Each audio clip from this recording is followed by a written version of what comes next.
Bonjour, je m'appelle Oumar Yoro Diouf, membre du groupe 3 avec Maman Nafin Ndiaye et Mohamed Abdurrahman Ndiaye. Donc, je vais présenter notre projet concernant notre module d'architecture logicielle. Donc, les objectifs du projet, c'était de créer un site web, un site d'actualité de l'ESP, avec des services web, services SOAP et des API REST, ainsi qu'une application cliente. Donc, je vais d'abord présenter le site web. Il faut savoir que le site avait déjà été présenté au cours de l'année. Donc là, je vais d'abord montrer les nouveautés, c'est-à-dire ce que le sujet avait demandé de faire en plus. Donc il y avait une page d'inscription qui est là et la page de connexion. Donc là, on va essayer de s'inscrire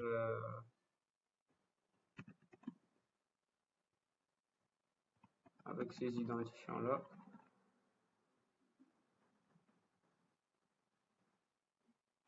Donc on s'inscrit, là on est inscrit. Et il faut savoir que lorsqu'on est inscrit via la page du site web, on est directement un visiteur et ni un éditeur ou un admin. Donc là, on a le site d'actualité, ActuPolytech. Donc sur le site, il y a les différentes catégories qu'on a des articles. Il y a la catégorie éducation, politique, santé et sport. Lorsqu'on clique sur une catégorie, on a les différents articles qui sont liés à cette catégorie-là. Voilà. Et du coup, là, lorsqu'on clique sur un article, on peut soit cliquer sur l'article ou bien cliquer sur lire la suite pour voir la suite de l'article carrément. On voit la suite des articles là. Et il y avait comme spécification aussi l'ajout des boutons suivants et précédents afin d'augmenter la lisibilité des articles et de ne pas surcharger les pages. Voilà. Donc pour le site d'actualité, c'était principalement ça. Maintenant, concernant les services SOAP et les API REST, on avait fait des tests sur Postman. Les tests sont là pour, euh, pour montrer que on a effectivement les API sont fonctionnelles en tout cas. Donc là, c'était une requête pour avoir les différentes catégories et articles qu'il y avait par catégorie. Et là, c'était pour le test du service SOAP. Donc là, ça nous met un trou au niveau de la valeur. Maintenant, on va vérifier ça directement au niveau de l'application cliente. Donc pour l'application cliente, on a fait une application desktop et une application console parce qu'il n'y avait pas de spécification au niveau du sujet. On a d'abord fait le desktop plus pour montrer que voilà, les résultats pouvaient être sous format XML ou JSON. Donc là, par exemple, on a pris le choix de pour ajouter un utilisateur du nom de Amadou avec un mot de passe passé 123 et un rôle qui est éditeur. Donc il a le rôle éditeur. Et là, on voit directement qu'il nous donne le résultat. Ici, au niveau, il nous retourne un trou, donc ça veut dire que l'utilisateur a été ajouté avec succès. Maintenant, je vais présenter l'application cliente. Donc, l'application cliente est sous ce format-là. Donc, on va mettre admin pour le login et le mot de passe. On est connecté en tant qu'admin et lorsqu'on est connecté, on a ce tableau-là. Donc, on peut gérer les utilisateurs, lister les articles, lister les catégories avec les articles ou bien quitter directement. Donc, là, ça correspond aux API REST et là, ça correspond au service SOAP. Donc, si on veut faire une gestion des utilisateurs, on a là sous format XML tous les utilisateurs qu'il y a avec leur mot de passe et tout. Donc là, on peut soit ajouter, modifier ou supprimer. Donc, on va essayer d'ajouter un utilisateur pour voir. Donc, comme login, on va mettre Abdou. Mot de passe, on va mettre @123. Le rôle, on va mettre éditeur, par exemple. Et voilà, on nous montre au niveau ça nous retourne true. Donc, ça veut dire que l'utilisateur a été créé. Et lorsqu'on vérifie ici, on voit effectivement que Abdou a été créé. Supposons maintenant que nous voulons supprimer Abdou. On appuie sur supprimer et on met l'ID de l'utilisateur. Bon, je vais d'abord vérifier son ID.